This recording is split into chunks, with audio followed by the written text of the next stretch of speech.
Athanatophobology, a logical framework for the eradication of death fear through eternal sovereignty, by Hakeem Ali-Bocas Alexander. Abstract. Athanatophobology is the systematic study of why and how to live free from the fear of death. This paper establishes the field's foundational premises that death anxiety, even among self-identified atheists, is driven significantly by an unexamined terror of eternal punishment from an anthropomorphic deity, while also addressing the parallel fear of non-existence and annihilation. That all such fears collapse under logical scrutiny via the Eternality Axiom and the omni-factor paradigm, and that the act of Metaphorical Deicide, the deliberate rejection and annihilation of the false God concept within the psyche, liberates the individual into a state of declared eternal sovereignty.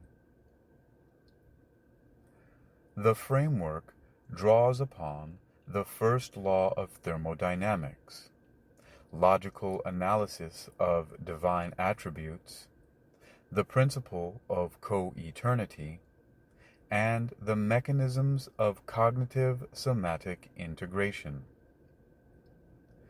The paper further explores the process by which logical conviction is translated into somatic liberation, and concludes with implications for psychology, existential philosophy, fear reprocessing methodologies,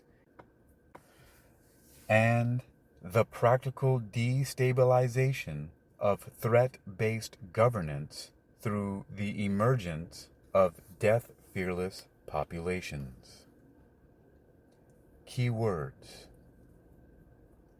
Athanatophobology, thanatophobia, death anxiety, Eternality Axiom, omni-factor paradigm, Metaphorical Deicide, sovereignty, existential fear,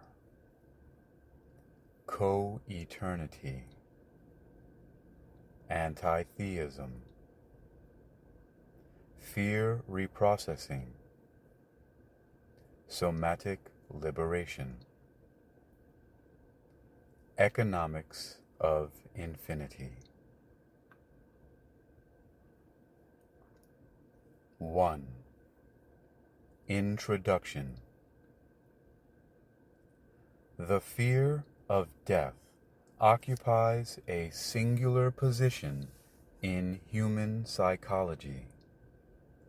It has been called the root of all fears, the engine of religious belief, and the invisible driver of behaviors ranging from procrastination to tyranny. Terror management theory, Greenberg, Pischinsky, and Solomon, 1986, has amassed substantial evidence that death awareness shapes human cognition and culture at fundamental levels. Philosophical traditions, from Epicurus to Heidegger, have grappled with mortality as the central problem of authentic existence. Yet, a critical question remains underexplored. What precisely is being feared? This paper proposes that the core of death anxiety operates on two distinct but interacting levels. The first, and the one that constitutes the primary focus of athanatophobological analysis, is the uncertainty surrounding a specific ancient threat. The possibility of eternal, unceasing, infinite punishment at the hands of an all-powerful deity. This infernal anxiety operates below conscious awareness, sustained by cultural inheritance and logical unexaminedness. Pascal's wager, which argues for belief in God as a rational hedge against damnation, exemplifies the structure of this fear. The mere possibility of infinite suffering, multiplied by any non-zero probability, produces a terror that defies rational dismissal. The second level is the fear of non-existence, the annihilation of the self, the permanent cessation of conscious experience. Philosophical traditions, notably Epicureanism, have identified this fear as irrational on the grounds that where death is, we are not. The subjective terror of oblivion persists in many who harbor no concept of hell. A complete athanatophobological framework addresses both. Athanatophobology, a newly coined field of study, addresses these fears directly. It asks two questions. Why should one not fear death? And how does one eradicate that fear? The answer to the first question is that the fear rests on logically incoherent premises. The answer to the second is a process of dismantling those premises, translating logical conviction into somatic liberation, and declaring, as a conscious act, personal and eternal sovereignty. 2. Defining the field. Athanatophobology derives from 4 Greek roots. A. Without, not. Thanatos, death, also the personified god of death. Phobos, fear, also the personified god of fear. Logia, the study of, discourse, systematic inquiry. The term is constructed as a deliberate counterpart to thanatophobia, the clinical fear of death. Where thanatophobia describes the condition, athanatophobology prescribes the solution. The field defines its mission as the study of why and how to live completely from the fear of death through the application of logical analysis, cognitive reframing, somatic integration, and the declaration of radical internal sovereignty. Or, in short, Athanatophobology is the study of why and how to not fear death. 3. The hidden engines of death anxiety. 3.1 Infernal Anxiety, the fear of eternal punishment. The prevailing assumption in secular culture holds that atheists and agnostics, having rejected religious doctrine, are free from theological fears. Clinical observation and candid self-reporting suggest otherwise.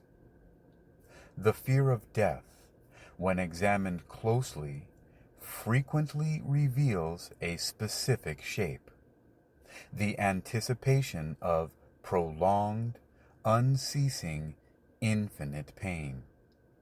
This is the core of what is termed infernal anxiety, the dread of hell, damnation, or cosmic punishment, persisting even after conscious belief has been discarded. This persistence occurs because the fear operates at a pre-logical level.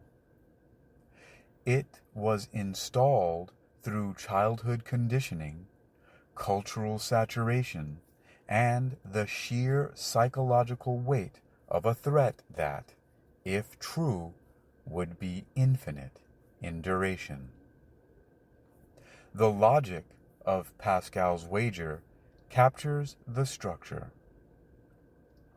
Any finite probability of infinite suffering yields an expected value of negative infinity. The rational mind may dismiss the probability, the subconscious may not. The consequence is a population that claims disbelief while remaining psychologically colonized by the very concepts it has rejected.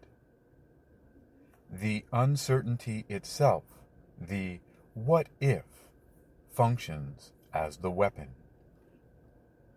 The fear requires only the failure to decisively, logically, and completely dismantle the premise. 3.2 The fear of oblivion.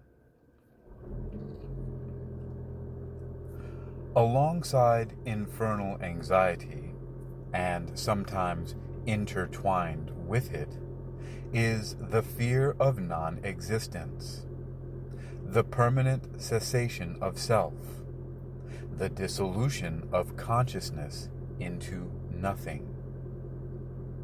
Unlike infernal anxiety, which projects a continued experience of suffering, the fear of oblivion recoils from the absence of all experience.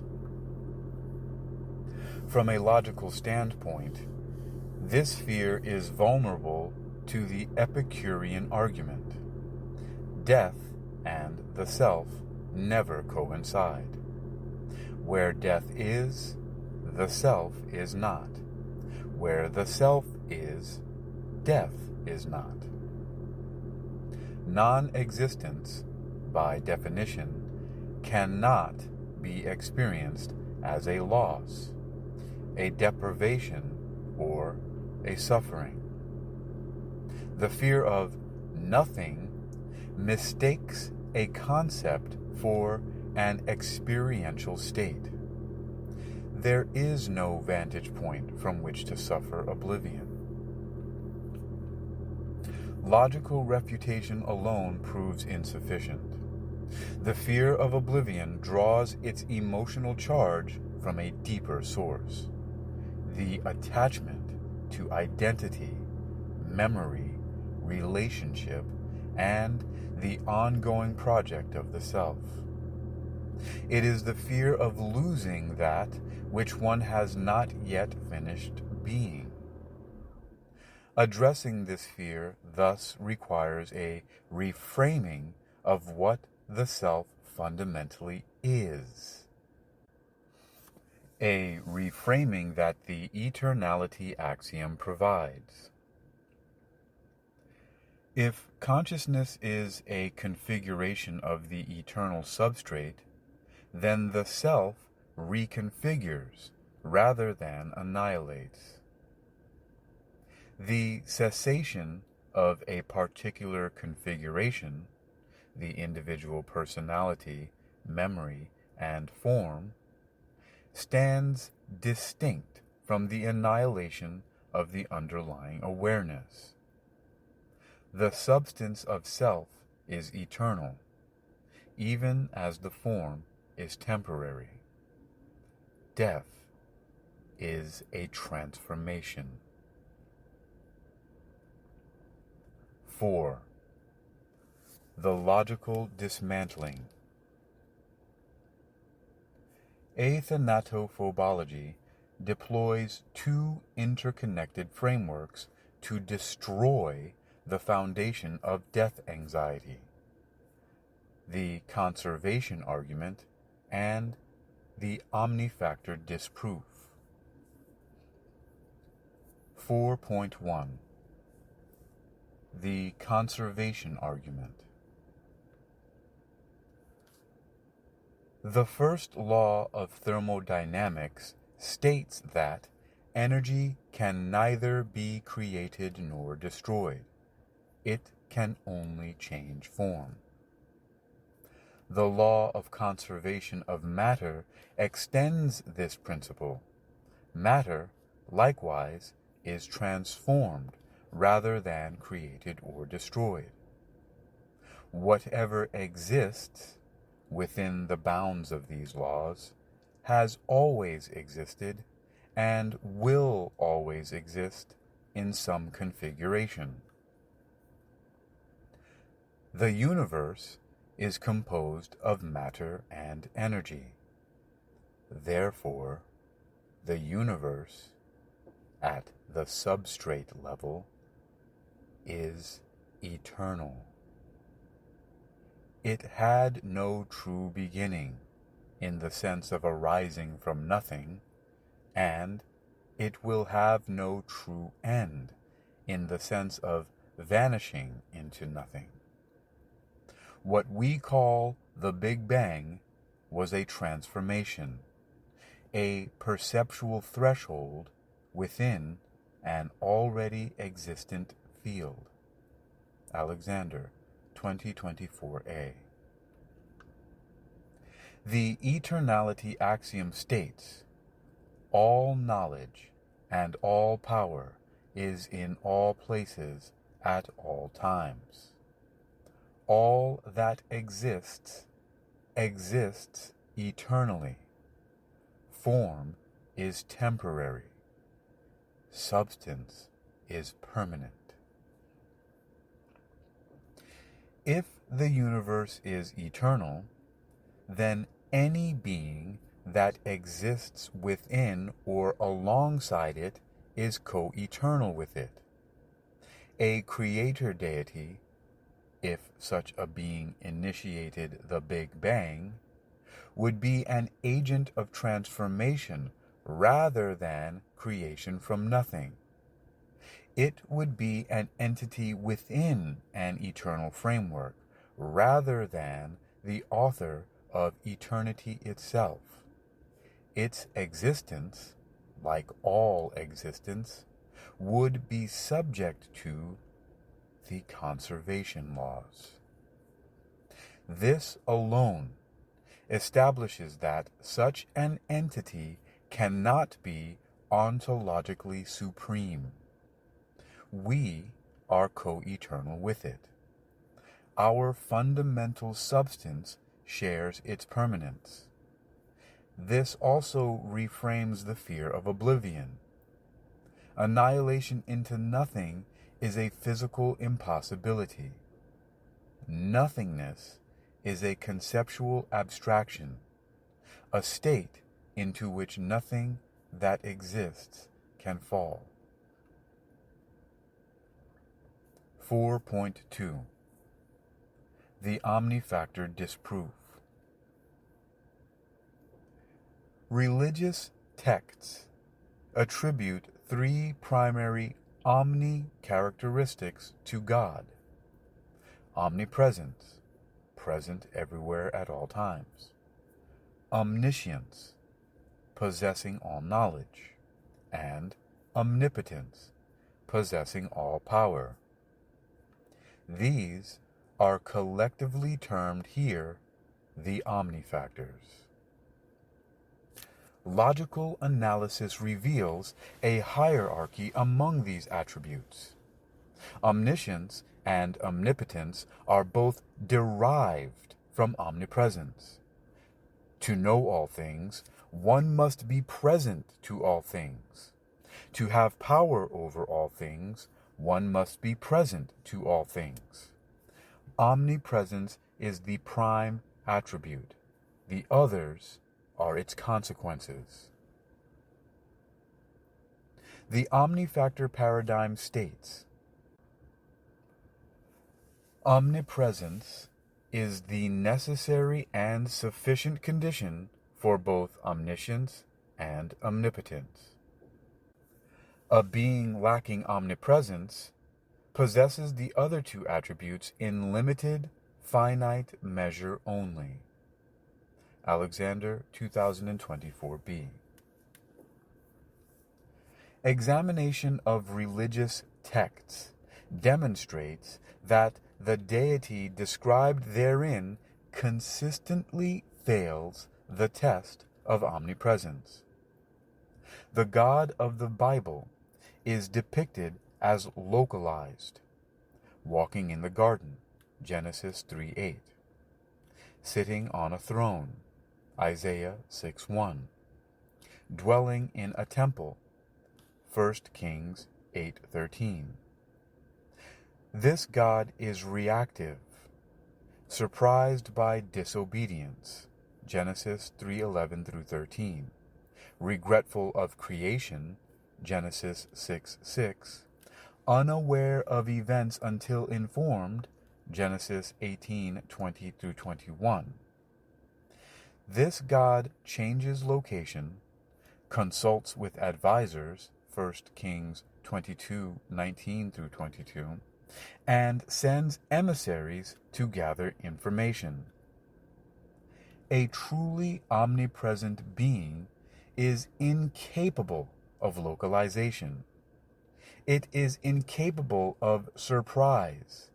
It is incapable of lacking information. It is incapable of arrival or departure. By its own textual depiction, the biblical deity fails to display the defining attribute of eternality. It is a non-eternal being. 4.2.1 Engaging the accommodation counterargument. A theological objection holds that the localized depictions of God are anthropomorphic accommodations, concessions to limited human understanding, rather than literal descriptions of God's nature. On this view, the biblical narratives use spatial and temporal language to convey truths about a being who is, in actuality, fully omnipresent and eternal. This counterargument, while internally coherent within a sophisticated theological framework, fails the installation test. The fear that Athanatophobology addresses was installed by the narratives, images, and teachings that depict a God who sees, judges, punishes and casts into hell. The subconscious mind, particularly in childhood, absorbs imagery directly. The God installed in the psyche is the one who walks, watches, and condemns. That is the entity that haunts the deathbed. Dismantling that entity, the literalist, anthropomorphic, punishing judge, constitutes the precise and appropriate target. The theologian's abstract ground of being was never the source of the fear. The counter-argument also fails the textual integrity test. If the text is acknowledged to use metaphor and accommodation in its depictions of God, then consistency demands that the depictions of hell, judgment, and eternal punishment receive the same metaphorical treatment. If God's wrath is an accommodation, then so is hell.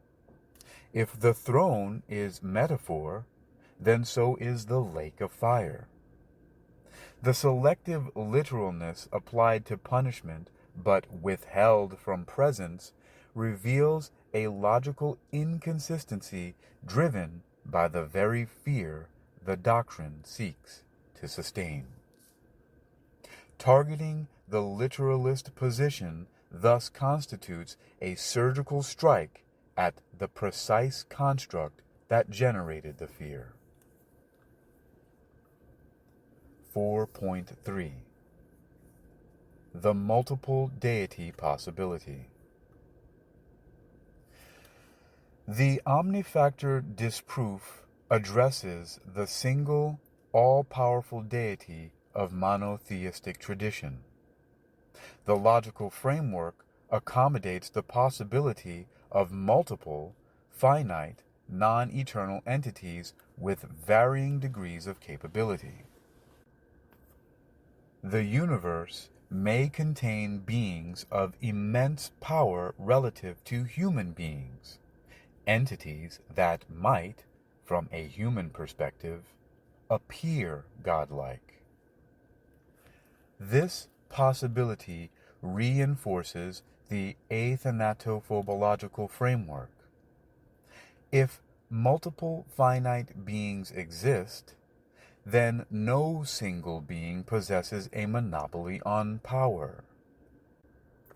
The threat of eternal punishment requires a being with exclusive, unilateral, and infinite jurisdiction over the post-mortem state. In a pluralistic cosmos of finite beings, no such jurisdiction exists. The worst-case scenario is a confrontation with a finite adversary, an adversarial encounter rather than an eternal damnation. Adversarial encounters fall within the domain of strategic response. 5. Metaphorical Deicide and the Declaration of Sovereignty. 5.1 The nature of the act. The logical dismantling, while necessary, is insufficient on its own. Fear does not reside solely in the reasoning mind. It inhabits the body, the subconscious, the inherited architecture of the psyche.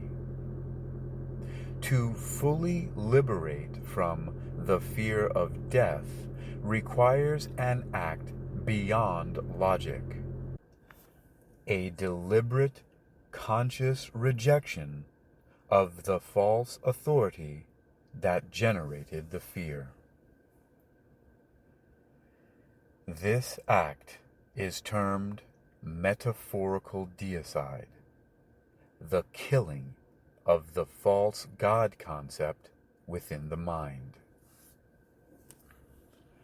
Where atheism is the absence of belief and anti-theism is opposition to the concept of deity, metaphorical deicide is the active annihilation of the internalized authority figure. It is the transition from doubting the tyrant's existence to deposing the tyrant regardless of whether it exists. The deicide is metaphorical because the target is a mental construct. Its power is real because that construct has governed the psyche. 5.2 Hakeem's Wager. Pascal's wager is inverted. Instead of, I will believe just in case God is real to avoid hell, the position becomes, I stand against this creature just in case it is real, because its depicted behavior, as described in its own texts, is malevolent. Submission is withheld as a matter of principle. The wager is a declaration of moral positioning. If such a being exists, it deserves opposition rather than worship. If it does not exist, the internal construct still demands eradication for the harm it has caused. 5.3 The mechanism of somatic liberation. A critical question arises. By what specific process does a conscious declaration of sovereignty reorganize the subconscious and somatic fear response? Logical conviction and declaratory posture are cognitive events. Fear is embodied. It resides in the amygdala, the vagus nerve, the stress hormone cascades, and the implicit memory systems that were shaped by years of conditioning. Metaphorical deicide, when properly executed, functions as a form of cognitive-somatic integration. The declaration engages multiple systems simultaneously. The vocalization of the words, the conscious adoption of the posture, and the intentional visualization of the inner tyrant's dissolution all recruit neural, endocrine, and somatosensory pathways. This process bears structural resemblance to clinical hypnosis and self-directed neuroplastic reprogramming.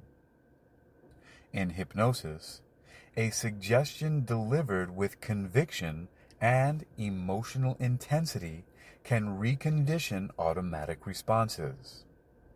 Metaphorical deicide operates on the same principle. The psyche is given a new, overriding command that contradicts and replaces the old fear-conditioned instruction. I bow to nothing. I bow to no one. I submit to no entity, is a neurological intervention. 5.4 Repetition and consolidation.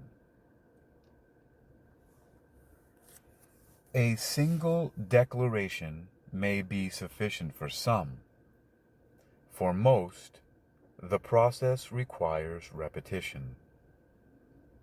Fear conditioning is a form of learning, and extinction of conditioned fear responses typically requires repeated exposure to the triggering concept without the accompanying fear response. Each iteration of the deicide declaration, spoken, written, meditated upon, constitutes a trial of extinction. Over time, the association between death and terror weakens, and the association between death and sovereignty strengthens. Ritual practices amplify this consolidation.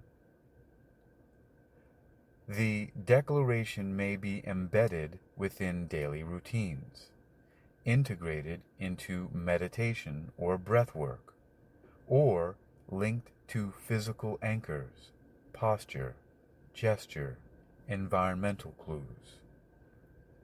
The goal is the complete overwriting of the fear-conditioned architecture within the Sovereignty Declaration. 5.5 Efficacy Assessment. Fear conditioning typically requires repetition for installation. The question of whether a single declaration can suffice is empirically critical. Some individuals, upon full cognitive conviction and a profound emotional breakthrough, may experience immediate and permanent liberation. This phenomenon, akin to spontaneous remission in clinical contexts, is well documented in transformative experiences. For others, the process is incremental. The athanatophobological framework accommodates both trajectories. The critical variable is the completeness of liberation. The declaration consolidates through repetition. 5.6 The post-mortem continuity. Upon bodily death, the shedding of the biological vessel, consciousness returns to a non-physical baseline. In that state, hierarchies rooted in physical limitation dissolve. A disembodied being composed of whatever substrate underlies material existence, stands on equal ontological footing with any other disembodied being. The tyrant's power, which depended upon the asymmetry of embodied vulnerability, collapses. 5.7 Co-eternity and asymmetrical capability. The paper distinguishes between ontological equality, shared fundamental nature, and operational equality, equivalent capability.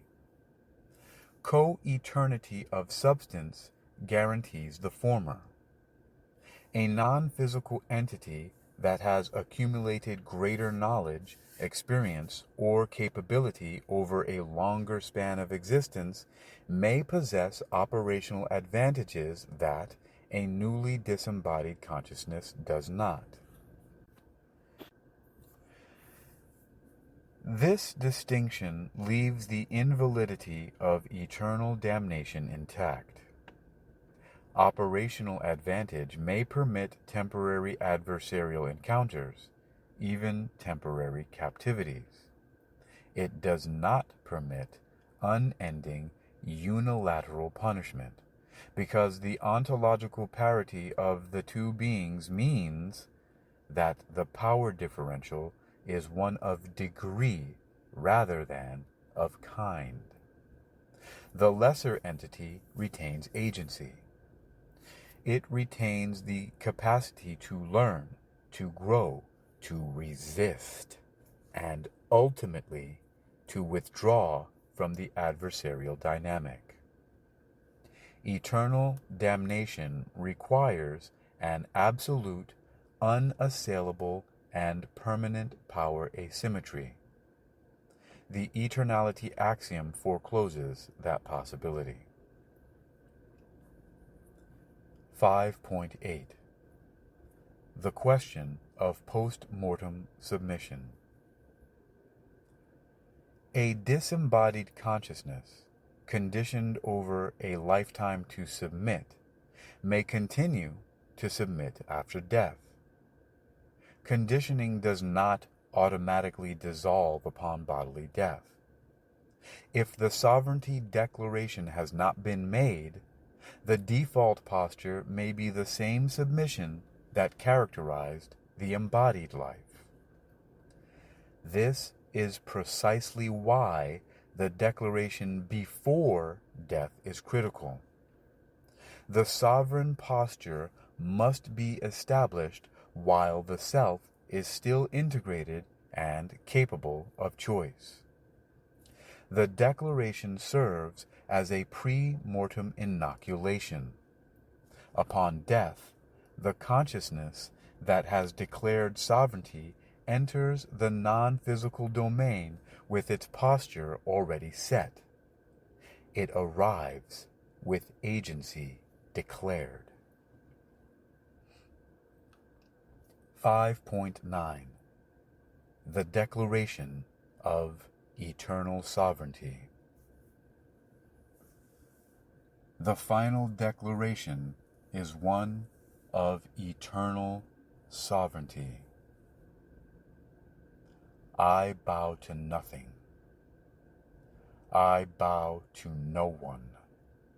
I submit to no entity in this life or any continuation thereof. Eternal damnation is only possible if I choose to remain within that illusion. I do not so choose. Sovereignty is an internal posture. The body may be harmed. Defeat is possible. Retreat is sometimes strategic. The core self does not yield. 6. Practical implications.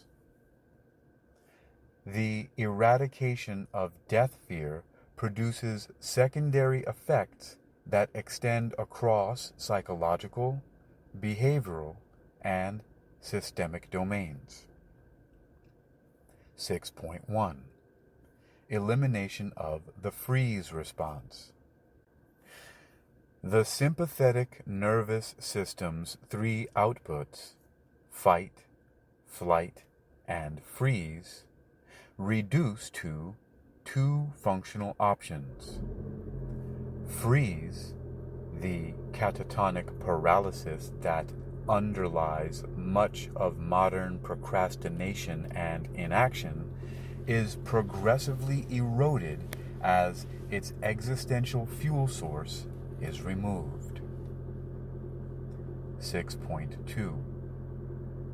Repurposing of survival neurobiology. Adrenaline, cortisol, and the other biochemical components of the threat response are retained. They are simply no longer triggered by existential dread. What remains is a pure tactical response system available for genuine physical threats. 6.3. Cognitive reappraisal of pain. Pain, understood as an altered state of consciousness, becomes subject to the same internalization and redirection processes applied to other altered states. The clinical hypnosis principle of modulating pain perception finds a philosophical foundation in the sovereignty framework. 6.4 Authentic Agency. When the fear of death no longer drives behavior, the question, "What would I do if I were not afraid?" ceases to be hypothetical. Decisions arise from desire and strategy rather than from the avoidance of an unexamined terror. 6.5 Systemic destabilization of threat-based governance. The implications of athanatophobology extend beyond individual psychology into the architecture of political and economic power. This section develops the connection between individual fear elimination and systemic transformation, a connection grounded in the omni-factor paradigm and the Eternality Axiom. 6.5.1 The architecture of coercive control. The primary mechanism by which hierarchical systems govern populations is the threat of harm. Legal systems threaten imprisonment. Economic systems threaten destitution. Religious systems threaten eternal damnation. Each of these threat structures depends upon the governed population's fear of suffering and ultimately fear of death to secure compliance. A population that does not fear death severs this lever at its root. The political class, whether operating through visible institutions or invisible breakaway structures, relies on the population's existential anxiety to maintain the existing distribution of resources. Threats of punishment, exclusion, or annihilation compel behaviors that sustain the wealth gap, the cost of living crisis, and the vast inequalities between those who control resources and those who do not. This control mechanism functions effectively only to the degree that the population fears what the controlling class can inflict. 6.5.2 The death-fearless population as a political force.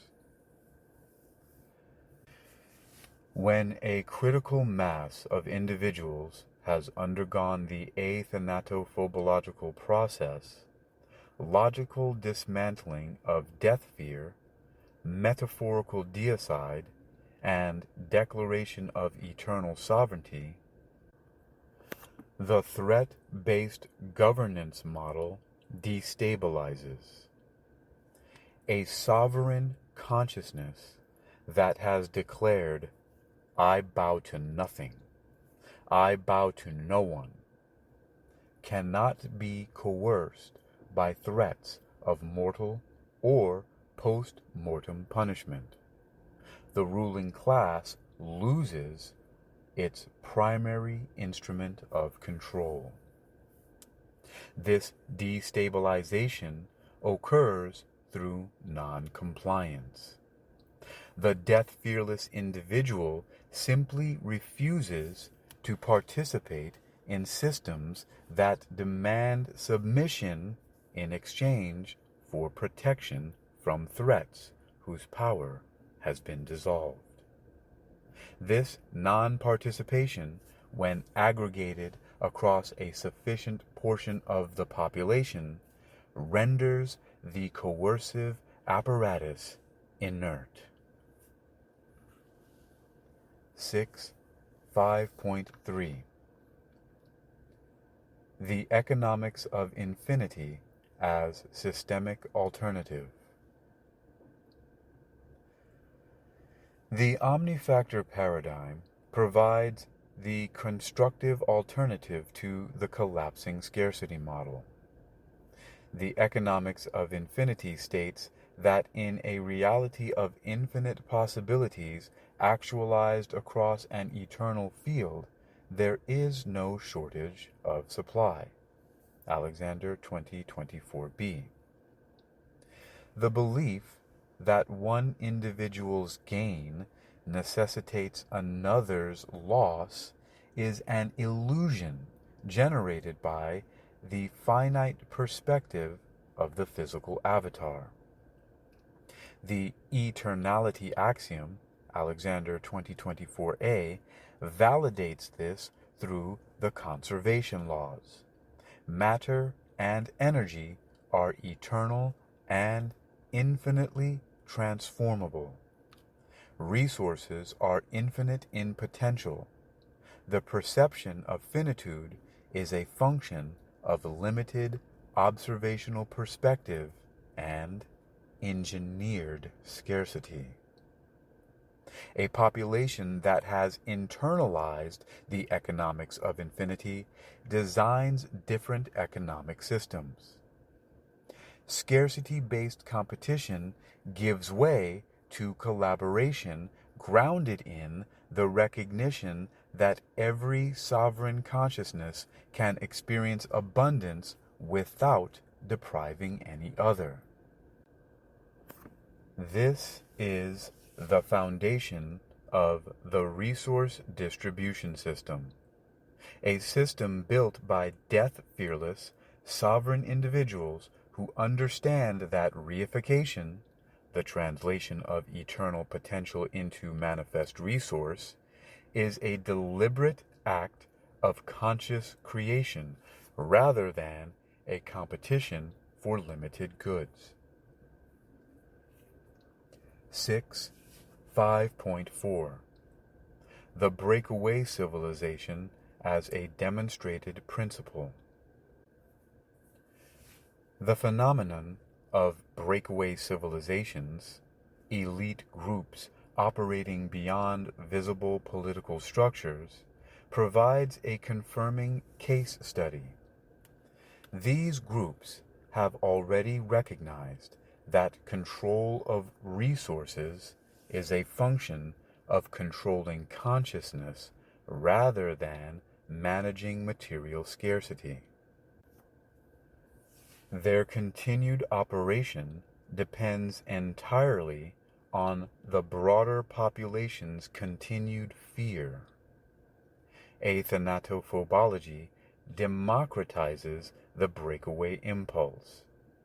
It equips any individual with the tools to exit the control matrix and declare sovereign status.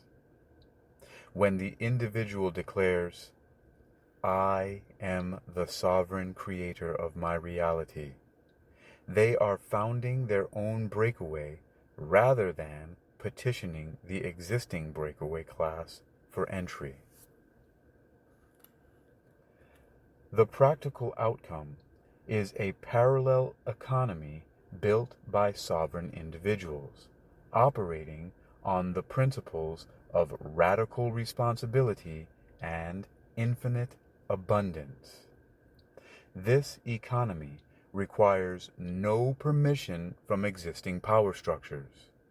It is built through the same process by which all technology operates: the deliberate reification of the eternal field's potential into manifest form. Alexander 2024a. The applied pillar of the Eternality Axiom demonstrates that humanity already engineers devices that interface directly with the eternal field. The extension of this principle to resource distribution is an engineering problem, a design challenge for sovereign consciousnesses. 6.5.5 From individual liberation to systemic transformation. The translation pathway proceeds as follows. Individual athanatophobological practice leads to eradication of death fear, which leads to withdrawal of compliance from threat-based systems, which leads to economic destabilization of coercive structures, which leads to emergence of sovereign, collaborative resource networks grounded in the economics of infinity. This system may be described as a distributed network of sovereign agents operating from the same axioms, reifying abundance through coordinated conscious creation. 7. Conclusion. Athanatophobology offers a structured pathway from death anxiety to sovereignty. Its method is threefold: logical dismantling of the premises that generate fear, cognitive-somatic integration through Metaphorical Deicide, and conscious declaration of internal authority over one's own existence. The Eternality Axiom and the omni-factor paradigm provide the intellectual tools. Metaphorical Deicide provides the existential act. Repetition and consolidation provide the neurological lock. The framework addresses both the terror of infernal punishment and the dread of oblivion, recognizing their distinct logics while deploying the Eternality Axiom as a unifying refutation.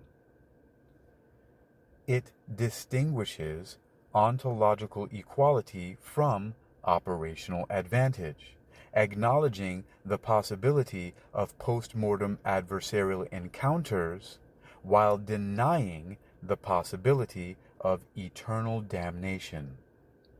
It specifies the mechanism by which logic becomes liberation and identifies the critical role of pre-mortem declaration in post-mortem sovereignty. The implications extend beyond individual psychology into the architecture of civilization itself. A population that does not fear death cannot be governed by threats. A consciousness that has declared sovereignty cannot be colonized by inherited superstition. The economic systems built by such a population replace scarcity with abundance, coercion with collaboration, and submission with authorship. The field invites further research into fear reprocessing methodologies, the neurobiological correlates of sovereignty declarations, the design of economic systems by death-fearless populations, and the broader societal consequences of widespread athanatophobological practice. The position is radical. It is also, upon examination, logically unavoidable for any mind committed to its own liberation. References: Alexander H.A., 2024a, The Eternality Axiom, a metaphysical framework unifying quantum theory and the nature of reality. Alexander H.A., 2024, The Omnifactor Paradigm, Eternal Existence and the Sovereignty of Conscious Experience. Greenberg J., Pizzinski T., and Solomon S., 1986. The Causes and Consequences of a Need for Self-Esteem, a Terror Management Theory, in R.F. Baumeister, ed. Public Self and Private Self, pages 189 through 212, Springer. This reading of the paper, titled Athanatophobology, a Logical Framework for the Eradication of Death Fear Through Eternal Sovereignty, by Hakeem Ali-Bocas Alexander, has been read by the author, yours truly, Dr. Hakeem Ali-Bocas Alexander, Ph.D., M.H., philosopher of metaphysical sciences and master hypnotist.